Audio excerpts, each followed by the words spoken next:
Breaking news mga boss, tapos na ang laban at nagmukhang bata si Teofimo Lopez. Sa loob ng round 12, isang round lang po ang nakuha ni Teofimo Lopez. 11 rounds ang naipanalo ni Shakur Stevenson. Natapos ang laban na napakalinis ang muka ni Stevenson, halos hindi man lang nagalusan. Samantala si Teofimo Lopez pagdating ng late round, lumalaban na puno na ng dugo yung muka niya. Kaya tinupad ni Shakur Stevenson ang sinabi niyang easy fight lang ito.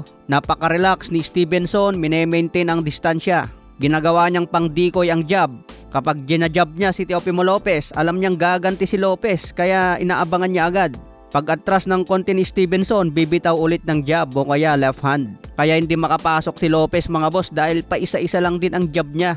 Akala ko ang gagawin ni Teofimo Lopez, pipilitin niya na pasukin si Shakur Stevenson. Pero ang ginawa ni Teofimo Lopez, pa isa-isa ang jab sabay atras. Hindi talaga mananalo yung ganyang estilo kay Shakur Stevenson mga boss. Alam naman ng kampo ni Teofimo Lopez ang galawan ni Stevenson.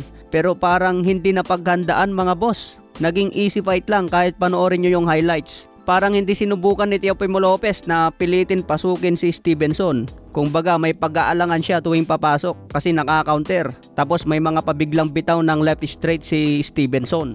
Hindi namang ganong kalakas yung mga banat ni Stevenson na matutulog ka na pag tinamaan. Pero sapat na yung lakas na yon para magbigay ng damage. Dapat talaga sinugal na ni Teofimo Lopez yung lahat ng alam niyang paraan para makuha ang panalo. Natapos na ang laban hanggang sukdulang 12 rounds, ganun pa rin ang galawan ni Teofimo Lopez, nakipag-outbox.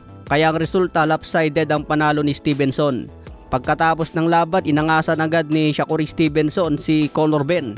Magandang laban din ito kung aakyat si Stevenson sa 147. Ang magandang kalaban lang ni Stevenson dyan, si Devin Haney. Kaya yung mga pumaldo, congratulations. Sa iba pang balita, panaro din kanina si Keyshawn Davis. Tinalo niya si Jamaine Ortiz via knockout sa round 12. Tinumba niya si Jamaine Ortiz sa round 11. Tinamaan ng body shot. Bumagsak si Jamaine Ortiz pero nakarecover pa. Pagdating ng round 12, maganda pa ang pukpukan. Pero patapos na sana ang oras. Kung baga 13 seconds na lang yung natitira sa round 12. Biglang tinamaan ulit sa body shot si Jamaine Ortiz. Hindi na siya nakarecover. Kaya panalo si Keyshawn Davis by knockout sa round 12. Kung baga sa basketball mga boss, buzzer beater pa.